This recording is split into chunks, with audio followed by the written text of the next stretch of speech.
And at one point I heard a quote from James Baldwin that racism is actually not a people of color problem. It's a white person problem. And it's not going to change unless white people do something about it. And I'm doing my own work to look at what are the racist attitudes I still have, racist behaviors I'm doing. I'm showing up and saying, look what I did just yesterday. I could tell you the stories if you want. And we're holding each other accountable, not just to study and knowledge. All right, that might be useful, but it's no longer enough. It's what are our white supremacist attitudes and behaviors that we are doing and relating in, not judging, holding each other accountable for change. It's not just navel gazing, it is change. And so that's what we're doing. So white racial justice work, anti-racist work is self-work, in my opinion. We have to do that or we whites will replicate the status quo that Ted was talking about in that default, as you're saying, we will replicate it. And so much to do. Don't jump into urgency uninformed, but informed, collaborative urgency, action now, conversations more. Hello guys, now this is your presenter Turain. I just want to welcome you to this channel.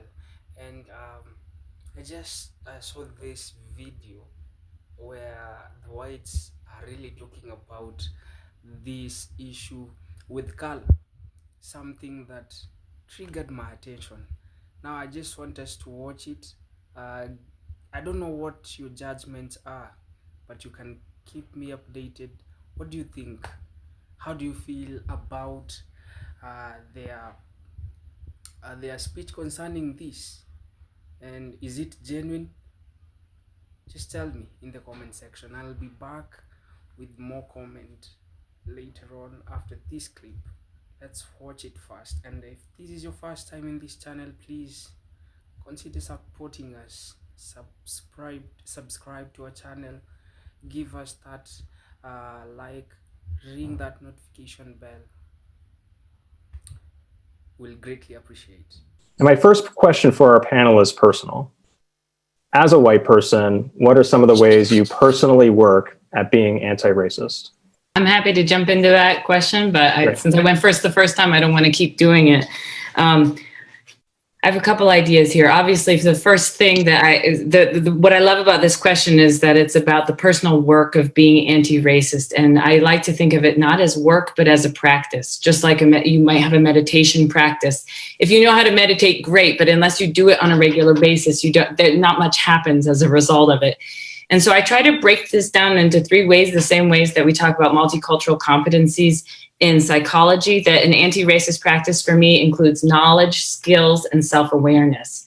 And the knowledge is really learning the actual history of the United States, the way that racism has been built into our systems, the way that Ted mentioned, and looking at films like watching films like 13th or When They See Us and starting to learn, take on new knowledge. The self-awareness piece is about recognizing your own bias, but also recognizing your own emotional response to the new knowledge you're taking in.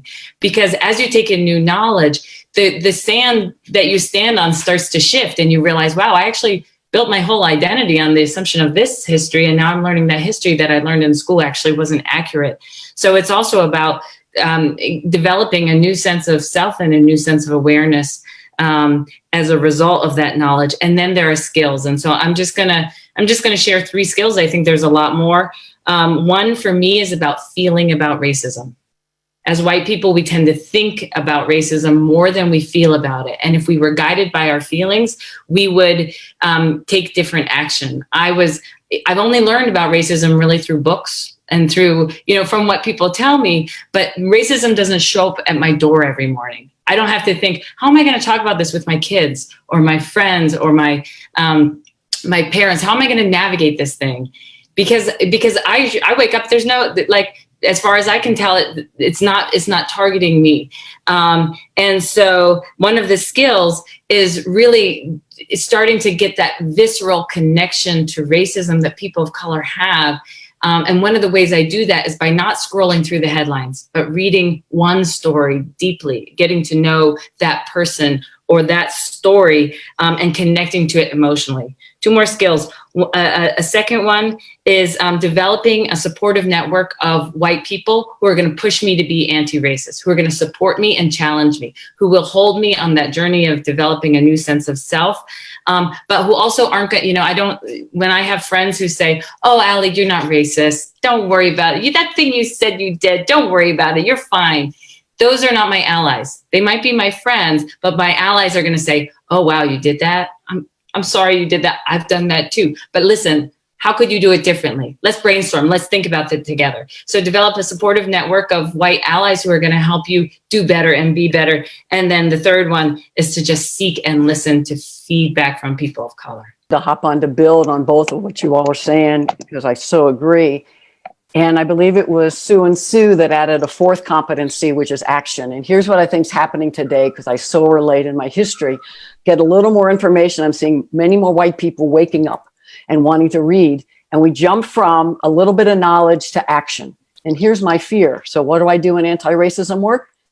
Is I help white people not jump from, oh, I know more, so now let's go in as the white savior out of white supremacist attitude that I know more in what I believe, what I know, arrogant, I'm smarter, I'm better. Those are the white supremacist attitudes that I continue to react out of. And so I create white accountability groups as well as work with senior white leaders. That's how I do anti-racism work. And 2 days after George Floyd was murdered by police, Rachel Forrester gave me a call, a white woman, alumni of the Social Justice Training Institute, and said, I want to start something. Do you want to do it? And I felt fear. I'm like, I've never done anything live, national Zoom. And 2 days later, we did our first Zoom white accountability space. Stepping up, moving out, not having to be perfect, in collaboration, accountability. But in those spaces, I'm doing my own work to look at what are the racist attitudes I still have, racist behaviors I'm doing. I'm showing up and saying, look what I did just yesterday. I could tell you the stories if you want. And we're holding each other accountable, not just to study and knowledge. All right, that might be useful, but it's no longer enough. It's what are our white supremacist attitudes and behaviors that we are doing and relating in, not judging, holding each other accountable for change. It's not just navel gazing, it is change. And so that's what we're doing Tuesdays and Fridays every day, plus convening on Wednesdays if you want to learn how to understand how I hold with other folks. So white racial justice work, anti-racist work is self-work, in my opinion. We have to do that or we whites will replicate the status quo that Ted was talking about in that default, as you're saying, we will replicate it. And so much to do. Don't jump into urgency uninformed, but informed, collaborative urgency, action now, conversations, more studying data, no longer another statement, no. I'll stop there. We have to move to collaborative action, especially as white people, because we have burdened and we have set up people of color to be fired because we have chosen cowardice and to hold on to our white privilege and white supremacy. Yeah, I so agree with what Kathy is saying about this work being self-work. And I would just add the idea that any kind of self-work is hard. Yeah. And that this is hard. And that as we're all trying to do this kind of work, we also have to be our own best friends sometimes. And it's like when we're born, I think as white people in this country, we're given a keyboard to type on, a computer keyboard and all the keys are set, and we learn how to communicate on this white keyboard all of our lives. And this is what we know, and this is how we write, and we get fluent and articulate. And then as your eyes begin to open and you become more self-aware of yourself and the world around you, you're trying to change the keyboard, or the keyboard is being switched on you. And now you have to learn to, type all over again. And the keys aren't where they used to be anymore. And sometimes that's confusing, and we stumble and we fall.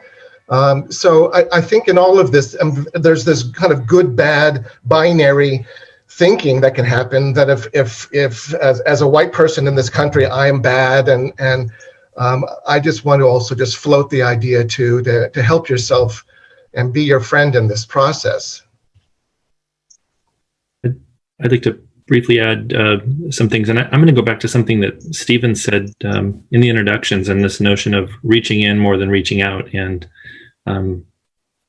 for me, and I'm always learning, still learning, but reflection is a really important practice for me. Deeply understanding like who I am, who I'm going to be. How is it that I became president, or how is it that I accessed college, higher education? What are the privileges and opportunities that were presented to me? And how did those differ from others' experiences?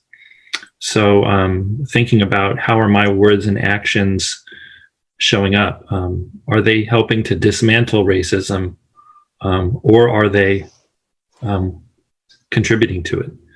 So these are really hard, honest questions that I need to ask. And as someone who has the privilege of working in teams at our college, a team of 1,500 employees, full and part-time, I understand that I'm in a position to be observed. And so as I continue to do the best that I can to work hard to understand myself, I want to create a climate where more and more of my colleagues are comfortable being uncomfortable, as was said earlier, so that we can more intentionally open up conversation and examine, yes, ourselves, but also this Fullerton College experience we're creating every day for our students, from our procedures, our policies, our systems, so we can have a deep look at how that shows up for our students, our Black students, all of our students, and have deeper conversations. But I think for me, it goes back to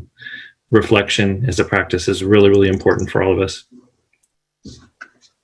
Thanks, Greg, and everyone for contributing.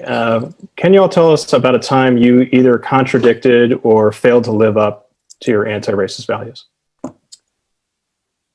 just want to say first that this is a great question, because this is how I believe we need to show up as white people, as owning racist attitudes, behaviors, white supremacy attitudes, relating in without shame, blame. So Elster White Cross Associates let me in to be a part of their firm. After a few years, I was tapped to become one of 5 that maybe moved into leadership. We're out of 50 people, cross race, and this is an organization that does dismantling, ameliorating racism, sexism, heterosexism. I have a group of 5 people I'm planning with to do this activity. Night before we're supposed to get up in this 5-day training to do this, my coach assigned to me several layers up the organization, Black man, comes up and says, Kathy, I need to speak with you. I put my hand up and I said, Kurt, just a minute, we're not done. Next day, I am holding the space, so my people that are out doing stuff, I know we're at time, but I decide we can go over because there's so much more we have to do. Black woman who is in charge of the entire process stands up. I know she means you're over time. I ignored her authority, her leadership, disrespected her, and I thought, I'm just going to keep going. I got very clear feedback about how my internalized dominance, racism, believing I'm smarter, better, deserve to do whatever I want, disregard publicly twice to leaders of color. I wish that was the only story I had, but here's what I know. If that had been the white, heterosexual female person who was my sponsor, mentor in that group, if she had been the one in charge, as soon as she stood up, I would have stopped. That's how I know I'm acting out of racism, and I could keep going. But I'm embarrassed by that story, and it's so powerful to remind myself, because I still think I'm smarter, better, and discount the input of particularly my Black colleagues and all folk of color at times. Internalized white supremacy.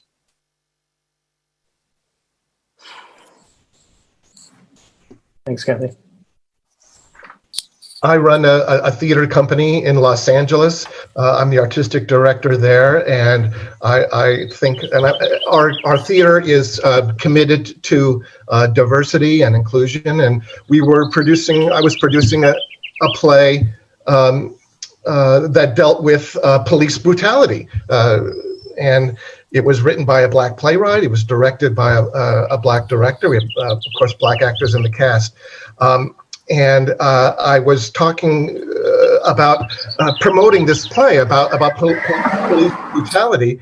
And I wanted to use an image in a promotional video of the body of a Black man who had been shot and killed by police recently. It was a police shooting, and there was an image that was in the newspaper. This was a couple of years ago, by the way. This is not just recently. This was a couple of years ago that this happened. And so I had this brilliant idea that I wanted to use this image to promote this play about police brutality, this image of a black man lying dead in a gasoline station, because I thought it was provocative and would drive the issue home. So I showed it to the director of the play, and she said, no, I don't want to use that image. And it's disturbing and wrong. And I, of course, began to say, well, that's the point. I'm coming from goodness. We don't want to look away from this. We want to see it for what it really is. And she said to me, I'll never forget, she said, that man is somebody's father. That black body is somebody's son. And it made me realize, and I realize now, that I wasn't looking at it that way. I was looking at that black body as an image, as an object, and not as a human being. I'd forgotten about the human being. And it was an important lesson for me to learn, and one I've never forgotten. I've got a couple of thoughts on this one. The first is silence. And just talking openly with white colleagues about what it is about silence. And it's often what we're present to is these ideas about fear of saying the wrong thing, doing the wrong thing, trying to operate from a place of integrity, but just not wanting to mess up.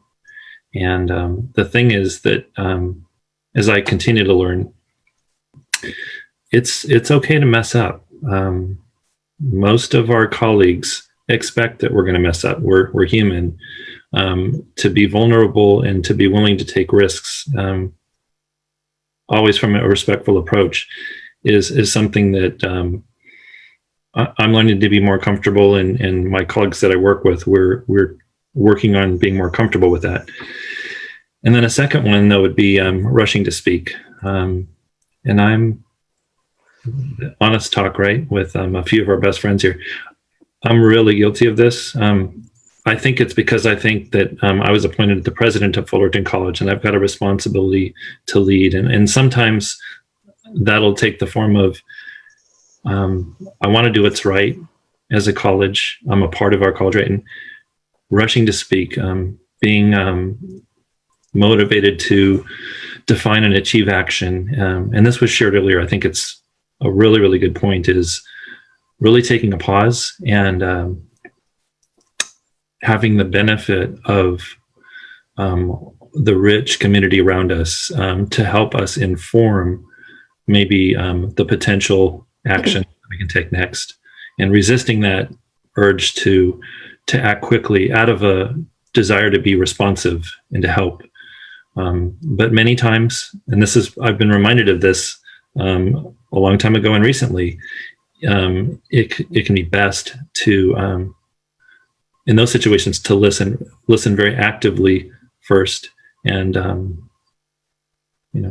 minimize the risk that we're accidentally shutting someone down without realizing it. So that's a big one for me, just to be honest. And I'm really trying hard to be better at that, and to support my colleagues that I work with.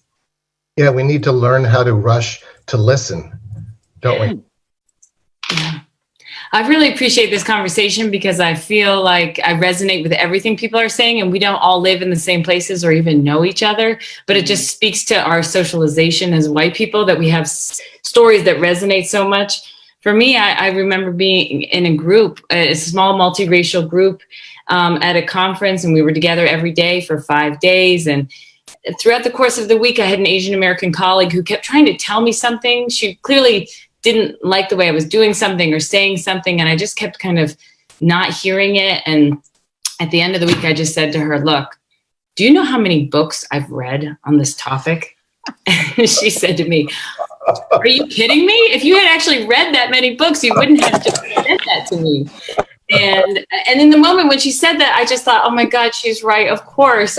Like, why would my going to grad school mean I know more about racism than a 40-year-old woman of color who's lived her whole life as a person of color? But, you know, sometimes I joke that this bookshelf behind me is like a monument to my insecurities, that I want people to know I've read books and that I have, you know, I have some intelligence. So. Look at John. And it's like my insecurities, they come from my role in my family. They don't come necessarily from racial dynamics, but they manifest in my relationships with people of color when I'm feeling insecure.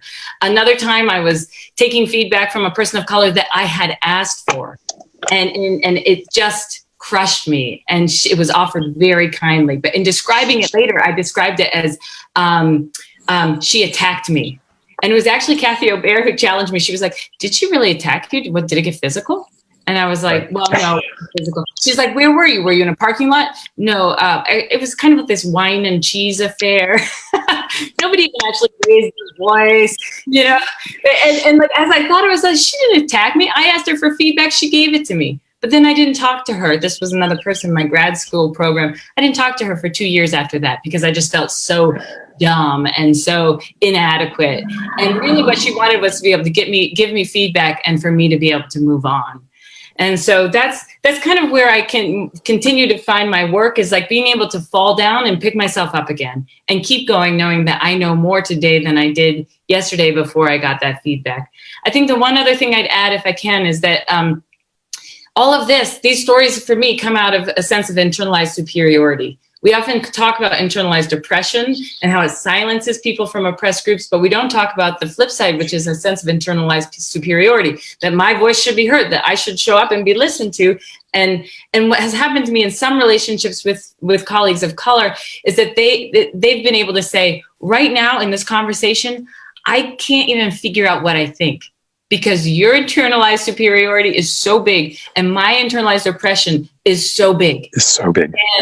And even though neither of us is consciously trying to do that, it's in the interaction where you're not able to collaborate because those forces are acting so big. And that's, you know, so when Greg talks about, you know, taking up like space and being quiet, it's not just because like performatively, or not that that's what Greg was saying, not just that that's what I need to do. It's that it's like, it's that I'm enacting racial dynamics that were built before I was born that I don't even recognize are there. And so the stepping back and taking up less space is also about saying to those racial dynamics, you are not going to control this situation.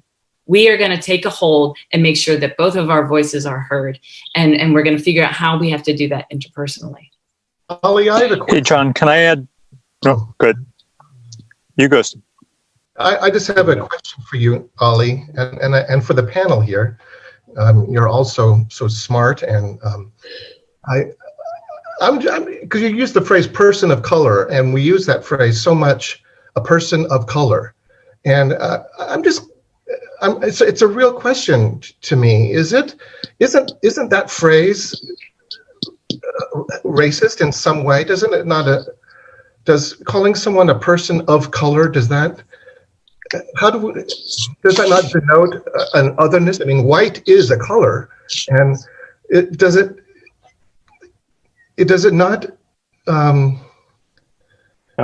denote a kind of us and them-ness that I'm just wondering if there is a better phrase, or does anyone else have any feelings about that? I certainly share your discomfort. Mm-hmm. I just said I share Stephen's discomfort with that. I think for me, what I've learned, and you know, I think racial terms are changing every decade. They change because they're imperfect and they're all based on a social construction to begin with. So, you know, I think all of these terms are imperfect. So I appreciate you bringing that up. Yeah. What I've learned, you know, people used to talk about white people and non-white people, which meant that you were defining all people of color in terms of something that they don't have rather than who they are. Mm-hmm. Some people today will talk about people of color and indigenous people, because indigenous people don't necessarily identify as people of color or as a racial group. But I think there are lots of different ways you could do. People of color is meant to be expansive, to include Black people, you know this, Latinx people, Asian American people, people who are multiracial or transracially adopted. I know. But I think you're right. I mean, I think what we're trying to do here with racial terminology is define a landscape that has been built by racism. And so anti-racism is trying to basically back ourselves out of 500 years of history by talking about the very things that, by talking in anti-racist ways, but we're still using terminology that is in some ways shaped by racism. Right. Yeah, well, I And think to we went add- to the point where we're not defining people by color at all. Right? That we're all- Actually, we're seeing color. Someone asked earlier, should I be colorblind or not? Actually, it's not color, it's about that. oppression. We're seeing the whites in dominance and privilege and white supremacy power, and folk of color, multiracial, biracial, indigenous folks have been marginalized and oppressed. So I actually think these terms recognize, as someone put in the chat, it's the oppressive systems, the systemic racism, colonization, and I've heard I follow the leadership of folk of color when I'm paying attention. I've seen the term BIPOC, BIPOC, Yeah. and apparently in the New York Times, someone said it was started 2 years ago. Black indigenous people of color. And so I am using terms that I hear my colleagues of color who are doing dismantling racism, racial justice, liberation work. And your question in the chat, like 10 people said, great question. So we do have to have that space around knowledge and why. And my fear is, as white people show up, we start spinning in terminology. And I know, see, that's not what you're doing, but many white folks do. And what's the right way, wrong way, as opposed to let's look at the oppression and how it's happening in our organization and how it's happening in me, how I'm perpetuating it, and what I can do as a white person to deepen my capacity to partner with folks of color, follow the leadership of folk of color, indigenous folks to create racial justice. So it's small part of a much larger capacity building that today we have to leap into, in my opinion. Hey, welcome back again. Now, this is just an interesting topic they've just brought about, acknowledging the challenges that the blacks have been facing since time immemorial. Now, racism has a deep and lasting impact on black communities, from historical injustices like slavery, racial segregation, modern day issues like systemic discrimination, and even the modern day issues like systemic discrimination, economic disparity, and police brutality. It affects access to education, healthcare, job opportunities, and even mental health. And so for the white people who want to help, it starts with acknowledging history and understanding how racism still operates today. Education is key. Learning about black history beyond just slavery and civil rights can help build empathy and awareness. I think even this should be inculcated in the education system, that they can know there is an enemy called racism. Children should be taught from the very tender age as they grow to know this enemy called racism. I think that will be a very big step towards addressing this problem that black and whites have. Listening to black voices, supporting black owned businesses, advocating for policies that promote racial inequality, and speaking out against racism. All those are meaningful steps towards addressing the same. And also, love is shown through action. Being an ally means not just you care, but actively work to create a more just and equal society. I don't know how you feel about this, but you can tell me your thoughts and your views concerning this in the comment section. This marks the end of this this session, and if this is your first time in this channel, we've greatly appreciated your time here. And please support us, man. Ring that notification bell, subscribe to our channel, give us a like, share our content. Remember, we are great together. Hope to see you in the next video. Goodbye.